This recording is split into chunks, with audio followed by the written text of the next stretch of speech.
पानी रसरीति। उच्छिष्ट का सेवन करते करते प्रेम की, भक्ति की, रस की जो रीति है उसका बोध हो गया।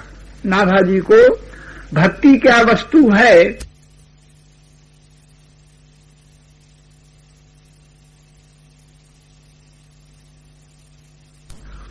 तो वे संत महापुरुष जब उनकी सेवा होती है तो वे प्रसन्न होकर के उनके हृदय से उन्होंने जो आशीर्वाद दिया, उस उनके आशीर्वाद से नाभाजी के मन में रस रीति, भक्ति के, प्रेम के रस की जो रीति है उसका उदय हो गया। सहज ही उनके मन में भगवान के प्रति भक्ति और भक्तों के प्रति भक्ति जो है वह जाग गई, ज्ञान हो गया, सब कुछ का उनको बोध हुआ। भई रसरीति ताते हृदय रंग छायो है, और वह प्रेम का रंग जो है वह हृदय में व्याप्त हो गया। प्रेम रंग में श्री नाभाजी रंग गए। और फिर उसके बाद जो प्रेम रंग हृदय में व्याप्त हो गया तो व्याप्त होकर के रह नहीं जाता। उस प्रेम का स्वरूप है प्रतिक्षण वर्धमान। भगवान का जो प्रेम है, भगवान की जो भक्ति है, वह क्षण प्रतिक्षण बढ़ने वाली होती है। आज भगवान में जितना प्रेम हुआ है, दूसरे दिन अगर वह घट जाता है, किसी कारण से आज बड़े प्रेम से पूजा सेवा कर रहा है, कोई कामना मन में है और कामना की पूर्ति हो गई तो दूसरे दिन सेवा पूजा में और कमी आ जाती है। लेकिन विशुद्ध जो प्रेम है उसमें कभी घटती नहीं होती है, कम नहीं होता है और प्रतिक्षण वर्धमान होता है। इस क्षण जितना जैसा प्रेम है, दूसरे क्षण वह बढ़ता हुआ दिखाई पड़ेगा, कभी कम नहीं होगा। और इस प्रेम में जैसे चंद्रमा बढ़ता रहता है, बढ़ते बढ़ते उसमें पूर्णमासी आ जाती है, लेकिन इस प्रेम में, भक्ति में और पूर्णमासी नहीं आती है। प्रेम जो है वह पूर्ण होता ही नहीं है, बढ़ता ही रहता है, बढ़ता ही रहता है, बढ़ते बढ़ते अनंत में भगवान में और भक्त जो है वह निमग्न हो जाता है, पूर्णता नहीं होती। बड़े बड़े महापुरुष भक्त जिनके हृदय में प्रेम का समुद्र लहरा रहा है, लेकिन चर्चा आने पर, सामने आने पर यही कहते, हाय हाय मुझे तो प्रेम के कण का स्पर्श ही नहीं है, प्रेम कैसा होता हम जानते नहीं। आप भक्तों की कृपा से अगर हमको प्रेम का कण मिल जाए तो मैं कृतार्थ हो जाऊं। हृदय में प्रेम के रहते भय भी और भक्तजन अपने प्रेम को पूर्ण और नहीं समझते हैं, प्रेम बढ़ता ही रहता। श्री ध्रुव जी महाराज को भगवान का दर्शन हो गया, लेकिन दर्शन करके घर की ओर जब लौटे तो पछता रहे थे, करे देखो मैंने बड़ी भूल की, तपस्या किया एक उच्च पद के लिए, और हमको चाहिए था कि हम भगवान की विशुद्ध भक्ति, विशुद्ध प्रेम के लिए तपस्या करते। ध्रुव जी में कोई भक्ति कम नहीं, भक्ति उनको पूर्ण है, लेकिन इतने पर भी प्रेम के लिए, भक्ति को प्राप्त करने के लिए पछता रहे। तो प्रतिक्षण वर्धमान हृदय रंग छायो है, हृदय में प्रेम का रंग और भक्त भगवंत में अनुराग हो गया। और भई बढ़वार, उनके हृदय में वह भक्त भगवंत के प्रति प्रेम नाभाजी के हृदय में बढ़ने लग गया। प्रियादास जी कहते हैं कि ताको पावे कौन पारावार, जिस प्रकार से उनके हृदय में प्रेम बढ़ा उसका ओर छोर वर्णन नहीं हो सकता है। और जैसे वे स्वयं प्रेम करते करते प्रेम के स्वरूप बन गए, जैसो भक्ति रूप सो अनूप गिरा गायो है। जैसे वे भक्ति के स्वरूप बन गए, उसी तरह से अनूप सुंदर वाणी के द्वारा गुरुदेव की आज्ञा पाकर के उन्होंने भक्तों के चरित्रों का वर्णन किया। आज्ञा किस प्रकार भक्त चरित्र वर्णन की हुई उसको कहते हैं मानसी स्वरूप में लगे हैं अग्रदास जुवे, करत बयार नाभा मधुर समार सोम। श्री अग्रदेवाचार्य जी महाराज नित्य श्री सीताराम जी की मंदिर में विराजमान अर्चा विग्रह की नित्य सेवा करते थे और इसके पश्चात एकांत में बैठ करके ध्यान लगा करके हृदय सिंहासन के ऊपर भगवान को पधरा करके मानसी सेवा किया करते थे। रोज मानसी सेवा का उनका नित्य नियम था। तो उस मानसी सेवा के समय और नाभाजी की सेवा थी, नाभाजी की ड्यूटी थी। गर्मी के दिन थे, अग्रदेवाचार्य जी महाराज मानसी सेवा के लिए विराजमान हो गए और नाभाजी करत बयार नाभा मधुर संहार सुन। मधुर संहार अर्थात इस प्रकार से महाराज पंखा हाँकते हाँकते क्या होता है कि वो पंखा की चोट, गुरु महाराज को पंखा हाँकते हैं और हाँकते हाँकते निद्रा आ जाती, गिरने लग जाते हैं और पंखा की चोट ही उनके ऊपर लग जाती है, उन्हीं को पंखा। इस तरह से नहीं, मधुर संहार के द्वारा। मधुर संहार का दूसरा तात्पर्य यह है कि कहीं हमारे इस पंखे से, पंखे की वायु से हृदय में जो भगवान की मधुर लीला, मधुर जो भगवान की सेवा पूजा, उसमें भी कहीं किसी प्रकार का विक्षेप, बाधा न हो। मधुर संहार से श्री नाभाजी महाराज गुरुदेव को, और पंखा हाँक रहे, पंखा जल रहे और गुरुदेव भगवान जो है वह हृदय में ध्यान करके श्री सीताराम जी का मानसी पूजन कर रहे। इसी बीच चढ़्यो हो जहाज पे जो शिष्य एक आपदा में, करो ध्यान खींचो मन छूटो रूप सार सू। जिस समय गुरुदेव भगवान पूजन कर रहे थे, उसी समय क्या घटना घटी कि अग्रदेवाचार्य का एक शिष्य बड़ी नौका में, जहाज में बैठ करके समुद्र में यात्रा कर रहा था। यात्रा करते करते समुद्र में तूफान आया, तूफान में जहाज डूबने लग गया। नौका चलाने वालों ने घोषणा कर दी कि हमारे बस की बात नहीं, अब आप लोग अपने अपने बचने का उपाय स्वयं करो, जो जैसे चाहो तो बचो, हम इस जहाज को बचा नहीं सकते। जहाज जो है वह भयंकर संकट में, भंवर में, तूफान में और पड़ गया है, हाथ पैर हमारे ढीले हो गए।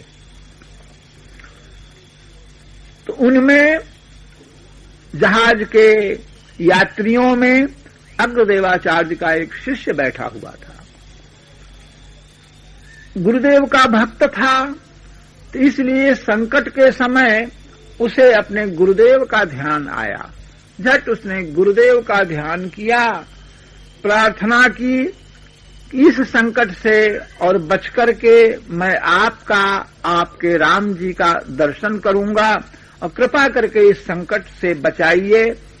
डूबती हुई इस नैया को, डूबते हुए जहाज को आपके अतिरिक्त बचाने वाला कोई नहीं, कोई बड़ी बात नहीं।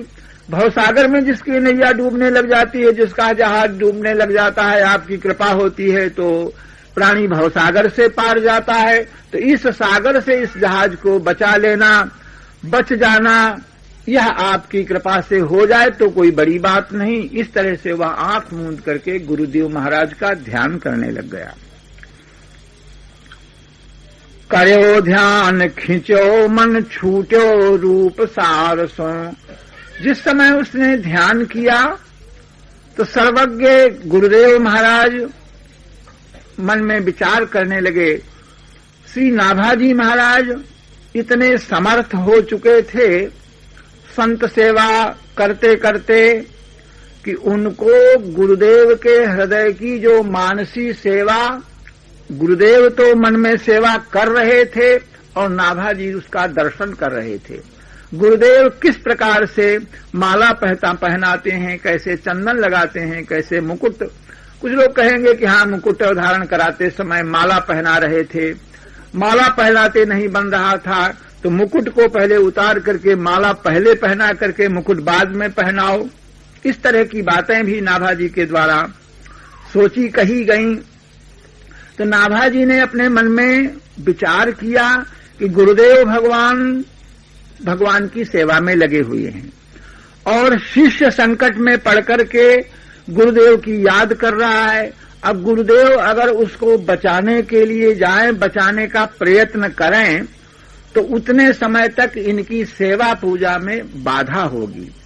नाभाजी ने जहां गुरुदेव भगवान की वह मानसी सेवा का दर्शन कर रहे थे, वहीं पर उन्होंने समुद्र में डूबते हुए जहाज को भी देखा और गुरुदेव को प्रयत्न न करना पड़े, इसके पहले ही नाभाजी ने उस जहाज को, पंखा तो हाथ में था ही, और यहीं से पंखे की वायु को प्रेरित करके आपने संकल्प किया, जिससे जहाज और संकट से दूर हो गया, निकल गया, जहाज बच गया।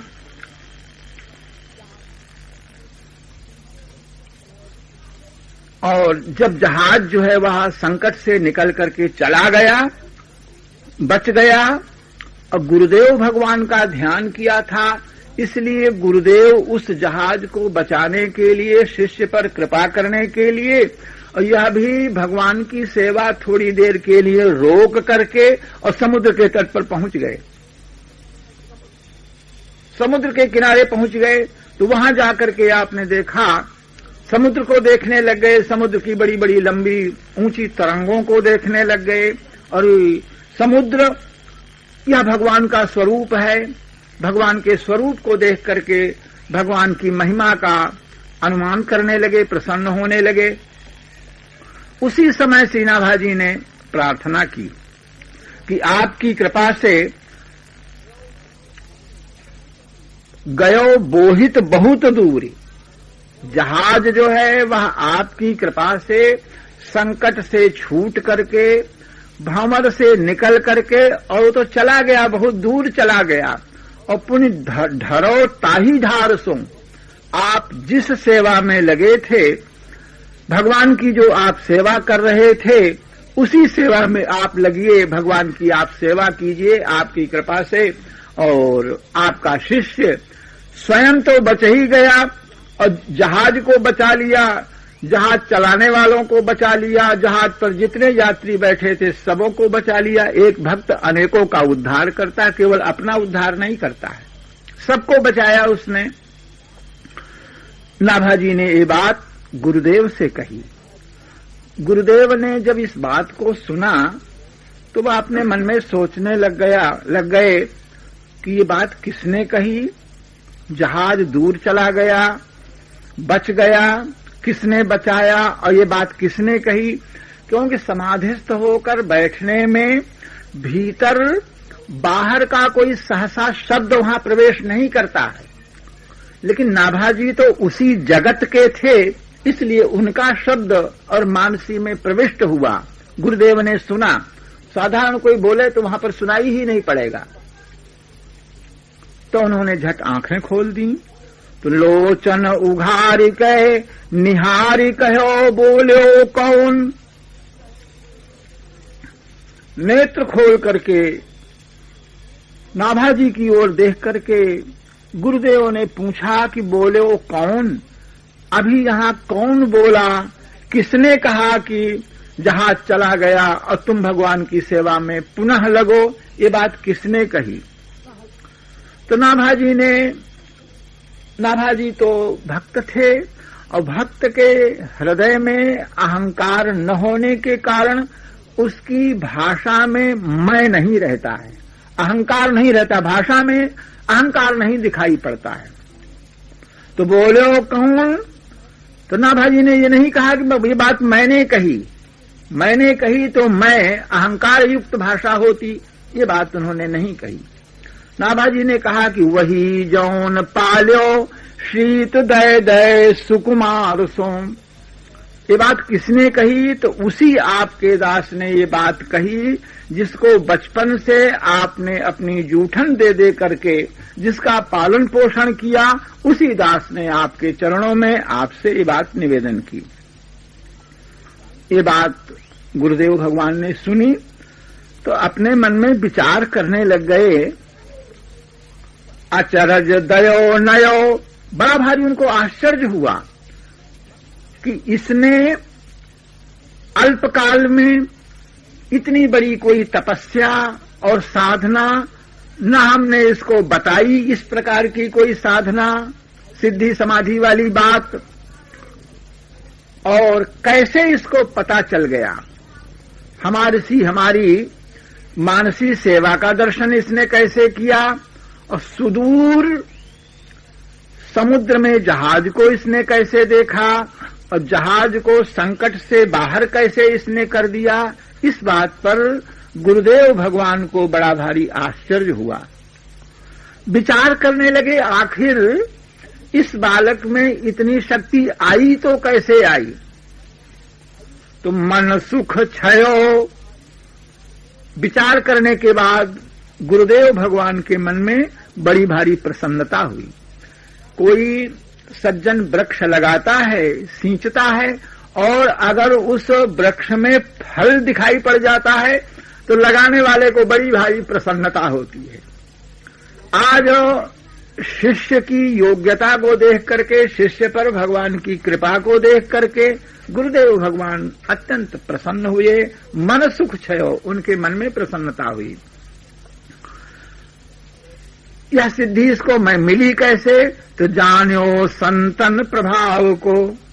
अग्रदेवाचार्य ने निश्चय कर लिया, दूसरा कोई साधन तो इसको हमने बताया नहीं था, केवल भगवान के भक्तों की सेवा, संतों के चरणामृत को लो और उनकी जूठन को खाओ, संतों की सेवा करो। तो संतों की सेवा ही इसको बताया, और संतों की सेवा करते करते और इस स्थिति पर इतनी जल्दी यह पहुंच गया। जानो संतन प्रभाव को, अग्रदेवाचार्य ने संत महात्माओं की सेवा का ऐसा प्रभाव होता है, ये बात जान लिया। ये बात जानने के बाद आज्ञा तब दई, गुरुदेव भगवान ने नाभाजी को आज्ञा दी और बोले, भई तो पै साधु कृपा, तुम्हारे ऊपर भगवत भक्तों का अनुग्रह हो गया, भगवान की कृपा तुम्हारे ऊपर हो गई है, इसलिए तुम सब प्रकार से योग्य हो गए। और अब तुम्हारा यहाँ के बाद अब तुम्हारा कर्तव्य यह है कि उन्हीं के चरित्रों का, उनके गुणानुवादों का तुम गान करो, भक्त चरित्रों का तुम गान करो। तुम्हारे ऊपर भगवान के भक्तों की कृपा हो गई है, इसलिए संत सेवा करते करते, जैसे अब तक संत सेवा कर रहे थे, तो संत सेवा तो इसी तरह से करते ही रहो, लेकिन वाणी के द्वारा अब तुम उन संत महात्माओं के गुणानुवादों का वर्णन भी किया करो। उन्हीं को रूप गुण और कहो ये भाव को, उन संत महात्माओं के स्वरूप का वर्णन करो, उनके गुणों का वर्णन करो, और उनके हृदय में भगवान के प्रति, संतों के प्रति जो भक्ति के भाव हैं, उनका तुम वर्णन करो। ये सुनकर के, आज्ञा सुनकर के, आज्ञा श्री नाभाजी को गुरुदेव की यह आज्ञा अति दुर्गम प्रतीत हुई। उन्होंने कहा, तो बोलो कर जोर या को पावत न और छोर। आपने महाराज जो आज्ञा दे दी, तो इस संत महात्माओं के गुणों का और छोर नहीं, उनके हृदय के भावों का और छोर नहीं, तो मैं इसको वर्णन करने में सर्वथा असमर्थ हूं। तो गाऊं राम कृष्ण नहीं पाऊं भक्त दाओं को। अगर आप आज्ञा ही दें और ये कहें कि राम जी के चरित्र का वर्णन करो, भगवान श्री कृष्ण के चरित्र का वर्णन करो, तो उनके चरित्रों का यत किंचत अपनी टूटी फूटी भाषा में मैं वर्णन कर सकता हूं। क्यों? इसलिए कि व्यास वाल्मीकि आदि ने भगवान रामकृष्ण के चरित्रों का गान किया, तो उनकी भाषा को देख करके और उसका अनुवाद करते हुए अपनी वाणी में रामकृष्ण का चरित्र तो गा सकता हूं, लेकिन भगवत भक्तों का चरित्र दुर्गम है, उसे नहीं गा सकता हूं, क्योंकि एक भगवान का भक्त नहीं, अनेक भक्त हैं, उनके अनेक प्रकार के भाव हैं। कैसे कहा जाए? एक भक्त सुखदेव जी महाराज माता के गर्भ में 12 साल तक रहे और बार बार वेद व्यास कहते थे कि बाहर निकलो माता को और कष्ट हो रहा हो, बाहर क्यों नहीं निकलते? तो उन्होंने भीतर से ही उत्तर दिया कि मैं माया से डरता हूं। माया के भय से गर्भ में माया का प्रभाव नहीं व्याप्त होता, गर्भ में भगवान के दर्शन होते हैं, इसलिए यहां पर मुझे आनंद है। बाहर निकलते ही मुझको माया लग जाएगी, मैं माया से डरता हूं। भूमि परत भा ढाबर पानी, जिम जीवहि माया लपटानी। आकाश से स्वच्छ निर्मल जल बरसता है और पृथ्वी पर गिरने पर वह गंदा हो जाता है, गंदला हो जाता है। इसी तरह से गर्भ से बालक विशुद्ध भाव को लेकर पैदा होता है, लेकिन यहां बाहर आने पर माया लिपट जाती है, ज्ञान जो है उसका भूल जाता है। इसलिए मैं माया से डरता हूं। वेद व्यास भगवान ने मायापति भगवान श्री कृष्ण को बुलाया, भगवान ने आश्वासन दिया कि तुमको माया व्याप्त नहीं होगी। तब जाकर के श्री सुखदेव जी महाराज माता के गर्भ से बाहर आए। एक भक्त का तो यह भाव है। श्री मार्कंडेय जी महाराज तपस्या कर रहे थे, बहुत बड़े महान तपस्वी, बाल्यकाल से ऐसे ही ब्रह्मचर्य वेश धारण करके अग्नि की, गुरु की, गायत्री की उपासना करते करते, भक्ति करते करते, भजन करते करते भगवान उनके ऊपर प्रसन्न हो गए। भगवान ने, नर नारायण भगवान ने आकर के दर्शन दिया। भगवान का दर्शन करके, उनका पूजन करके भगवान बोले कुछ वरदान मांगो। तो वरदान मांगा, बोले महाराज हम आपकी माया को देखना चाहते हैं।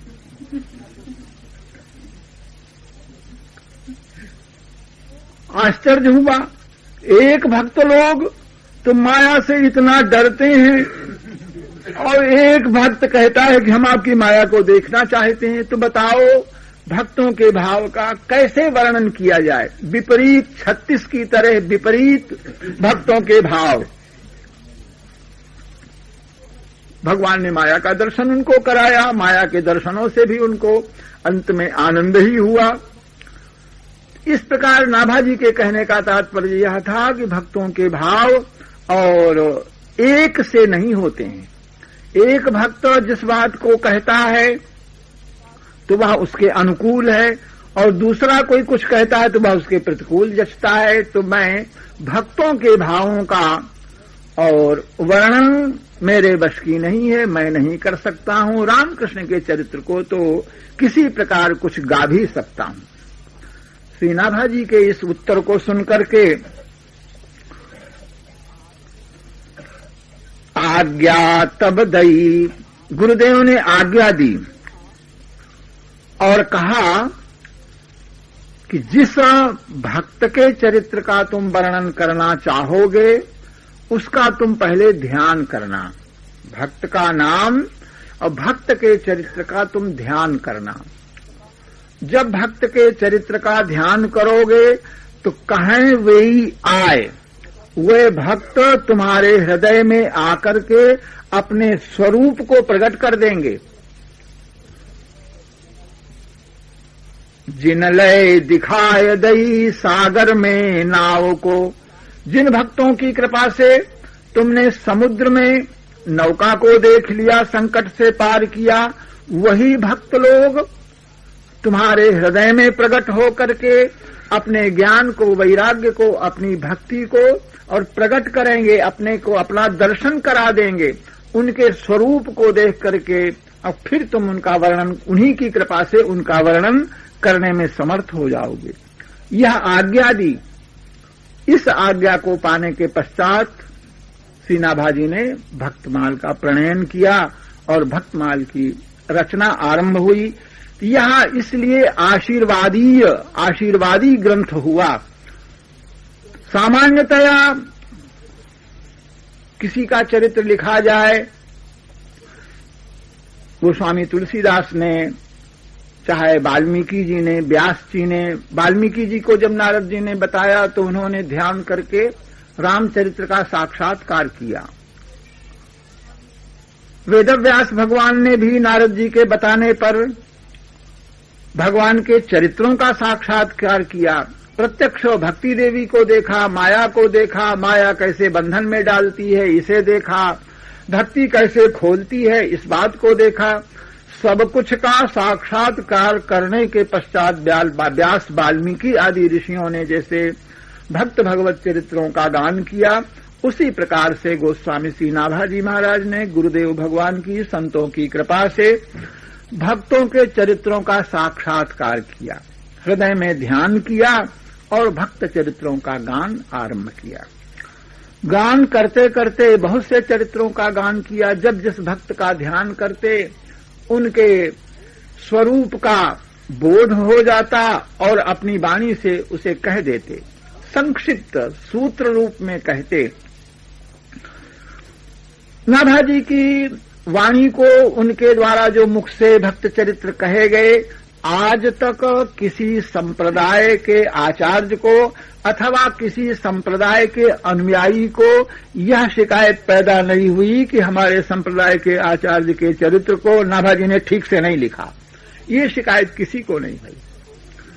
चाहे उन्होंने एक ही शब्द लिखा, एक ही वाक्य लिखा, लेकिन सत्य लिखा है, ठीक लिखा है। आज तक सभी संतों को, आचार्यों को इस प्रकार का विश्वास है और ऐसी मान्यता है।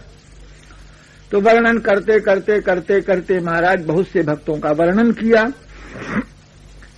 लेकिन इसके बाद और वृंदावन के भक्तों का आपने ध्यान किया। हित हरिवंश जी महाराज, स्वामी हरिदास जी महाराज इन भक्तों के चरित्रों का ध्यान करने लगे। ध्यान करते समय जैसे अन्यान्य भक्तों के चरित्रों का ध्यान करके उनके चरित्रों का वर्णन करने में जैसे समर्थशील हो गए थे, उस प्रकार से इनका ध्यान करने पर भी उनके चरित्रों को, रूप को, गुणों को आपने स्पर्श नहीं कर पाया। नाभा सरीखे सिद्ध योगी और वृंदावन के संतों के चरित्र को वह ठीक ठीक समझ नहीं सके। कैसे गावें, क्या कहें, वाणी रुक गई। उस समय अग्रदेवाचार्य के चरणों में जाकर के पुनः प्रार्थना की, महाराज सब कुछ तो बहुत कुछ कहा, लेकिन वृंदावन के जो रसिक हैं इनके चरित्रों को वर्णन करते समय मेरी वाणी अवरुद्ध हो जाती है, कुछ कहते नहीं बनता, क्या करूं, कैसे करूं। तो गुरुदेव भगवान ने कहा कि अभी तक तुमने जो कुछ कहा है वर्णन, अग्रदेवाचार्य की आज्ञा तो हुई थी भक्तों के चरित्रों का गान करो, लेकिन उन्होंने सबसे पहले जय जय मीन बराह कह करके नाभाजी ने 24 अवतारों का नाम पहले लिया। अग्रदेवाचार्य ने कहा कि आरंभ में तुमने 24 अवतारों का नाम लिया और जितने भक्त होते हैं इन 24 में ही किसी न किसी के भक्त होते हैं। यह 24 अवतार ही भक्तों के उपास्य देव हैं, तो उनकी कृपा से तुमने उन सबका चरित्र वर्णन किया। लेकिन ये वृंदावन के रसिक जो है यह 24 अवतारों में इनके उपास्य कोई नहीं है, इसलिए उनका चरित्र दुरूह हो रहा है। तो क्या किया जाए? तो अग्रदेवाचार्य ने कहा कि तुम राधा रानी के चरणों का ध्यान करो। तो उस समय गुरुदेव की आज्ञा से बंदों राधिका पद पदम कीर्तन करके राधा रानी के चरणों का ध्यान किया, उनके चरणों की महिमा का गान किया, राधा रानी का ध्यान किया। तो किशोरी जी की कृपा से उनके भक्तों के चरित्रों का वर्णन करने में और श्री नाभाजी महाराज समर्थ हुए। इस तरह से श्री भक्तमाल का जो है वह प्रणयन हुआ, भक्तमाल की रचना हुई। सुमेर की खोज सी माला तो बन गई, बहुत से भक्तों के चरित्र लिखे गए, लेकिन जब तक सुमेर न हो तब तक माला की पूर्णता नहीं होती है। यह खोज नाभाजी को अपने मन ही मन थी। श्री राम वृंदावन में आए और इस उद्देश्य से उन्होंने, भंडारा तो बार बार होता था, लेकिन आज श्री नाभाजी का जो भंडारा हुआ उसमें उन्होंने यह निश्चय किया था कि हम सुमेरु का निर्णय करेंगे, प्रधान भक्त किसको मानेंगे। जरा भंडारा हुआ, सभी को आमंत्रित किया गया, सभी को बुलाया गया। उस समय गोस्वामी तुलसीदास जी महाराज दिल्ली से लौट रहे थे और वृंदावन में ही थे। लेकिन इनका अपना स्वभाव और भंडारा खाने का नहीं था, क्योंकि स्वयं पाकी थे। अपने हाथ से भोजन बना करके और भगवान को, अपने राम जी को भोग लगाते थे और खाते थे। कहीं खाने जाएं दूसरी जगह भंडारा खाने जाएं, ऐसा आपका स्वभाव नहीं था। भंडारा है ये बात तो आपके सुनने में आई, लेकिन उसमें जाने का निश्चय आपने नहीं किया कि मैं वहां भोजन करने जाऊं। आपने तो यही निश्चय किया कि मैं अपने आप भगवान का भोग लगाऊंगा, बनाया और भोग भी लगाया। भंडारे में जाने का निश्चय नहीं किया, नहीं गए। उस समय गोपीश्वर भगवान ने, शंकर भगवान ने और तुलसीदास जी को आदेश दिया कि ऐसा तैसा यह भंडारा नहीं है, यह नाभाजी का भंडारा है और वे महान भगवान के भक्त हैं, इसलिए इस भंडारे में तुमको प्रसाद लेने की इच्छा से और जाना चाहिए। शंकर भगवान ने आदेश दिया, गोपेश्वर भगवान ने। गोपेश्वर भगवान की आज्ञा को पाकर के गोस्वामी श्री तुलसीदास जी महाराज गए, लेकिन अपने भगवान को और भोग लगाने में, बनाने में